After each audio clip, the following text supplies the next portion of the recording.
Hello guys, നമ്മളിന്ന് ഉത്സവത്തിന് പോകുകയാണ്. അപ്പം നമ്മുടെ വീടിൻ്റെ അടുത്തൊരു അമ്പലത്തിൽ ഇന്ന് ഉത്സവം നടക്കുകയാണ്. അപ്പം നമ്മുടെ ചേച്ചി ഭാവിയൊക്കെ വീട്ടിലോട്ട് വന്നിട്ടുണ്ട് കേട്ടോ. അപ്പം ഞങ്ങൾ എല്ലാവരും ഒന്ന് പോയിട്ട് വരാമെന്ന് വിചാരിച്ചിട്ട് റെഡി ആയിട്ട് നിൽക്കുന്നതാണ് കേട്ടോ. അങ്ങനെ ഞങ്ങൾ പോകാനായിട്ട് നടന്നാണ് കേട്ടോ പോകുന്നത്. വീടിൻ്റെ തൊട്ടടുത്ത് തന്നെയാണ്, ഇച്ചിരി ദൂരമുള്ളൂ. അപ്പോൾ പെട്ടെന്ന് എത്തും. അങ്ങനെ ഞങ്ങൾ അമ്പലത്തിൽ എത്തിയിട്ടോ. പിന്നെ ഞങ്ങൾ അവിടെ നിന്ന് അന്നദാനം കഴിച്ചു. അപ്പം ഞങ്ങൾ മൂന്നുപേരായിട്ട് മാറി മാറിയാണ് കഴിച്ചത്. കാരണം ഭാവേനെ എടുത്ത് നിൽക്കാനായിട്ട് ഒരാൾ വേണമല്ലോ.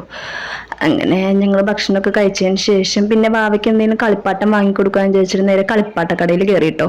അപ്പോൾ വാവയ്ക്ക് മേടിച്ചു കൊടുത്തത് ഈ ഒരു ബലൂണായിരുന്നു. ഈ റെഡ് കളറിലുള്ള ഈ ഒരു ബലൂൺ ഒരു കുഞ്ഞു തത്തേനെയാണ് കേട്ടോ മേടിച്ചു കൊടുത്തത്.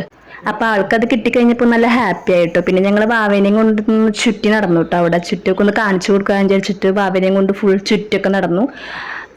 പിന്നെ ഞങ്ങൾ താലിയും പറയൊക്കെ വരുന്ന പ്രത്യക്ഷണം കണ്ടതിന് ശേഷം വീട്ടിൽ പോകാമെന്ന് വിചാരിച്ചിട്ട് ഞങ്ങൾ റോഡ് സൈഡിൽ തിരക്കില്ലാത്തൊരു സ്ഥലത്തോട്ട് നീങ്ങി നിൽക്കുകയാണ് കേട്ടോ. വാവനെ കൊണ്ട് നിൽക്കല്ല. അപ്പോൾ തിരക്കില്ലാത്ത സ്ഥലത്ത് നീങ്ങി നിന്നിട്ട് ഞാൻ ഈ വരണ്ടോ ഇടയ്ക്കിടയ്ക്ക് നോക്കി നിൽക്കാനായിട്ട് നിങ്ങൾ കാണുന്നത്. അങ്ങനെ എത്താറായിട്ടോ. അപ്പോൾ എത്താറായ സമയമായപ്പോഴേക്കും മത്താപ്പൂ കമ്പിത്തിരിയും അങ്ങനെയുള്ള സംഭവങ്ങളൊക്കെ കത്തിച്ചു തുടങ്ങി കേട്ടോ.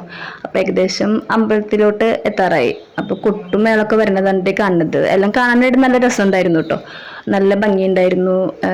ദേവിയുടെ രൂപവും പിന്നെ തെയ്യം അങ്ങനെയുള്ള സംഭവങ്ങളൊക്കെ ഉണ്ടായിരുന്നു. എല്ലാം കണ്ടുനിൽക്കാൻ നല്ല രസമായിരുന്നു കേട്ടോ. നേരിട്ട് കാണാനായിട്ട് നല്ല ഭംഗിയുണ്ടായിരുന്നു, കാണാനായിട്ട് നല്ല രസമായിരുന്നു. അപ്പോഴേക്കും ബാബ ഉറങ്ങി തുടങ്ങി. അപ്പം ഞങ്ങൾ പിന്നെ നേരെ വെടിക്കെട്ടിന് നിൽക്കണ്ടെന്ന് വെച്ചിട്ടോ. ആ വെടിക്കെട്ടിട്ട് കഴിഞ്ഞാൽ ബാബ ഉണരുമല്ലോ. ഞങ്ങൾ നേരെ വീട്ടിലോട്ട് പോയി. അപ്പോൾ പുതുതായിട്ട് ആരെങ്കിലും ചാനൽ കാണുന്നുണ്ടെങ്കിൽ സബ്സ്ക്രൈബ് ചെയ്യാൻ മറക്കല്ലേ കേട്ടോ.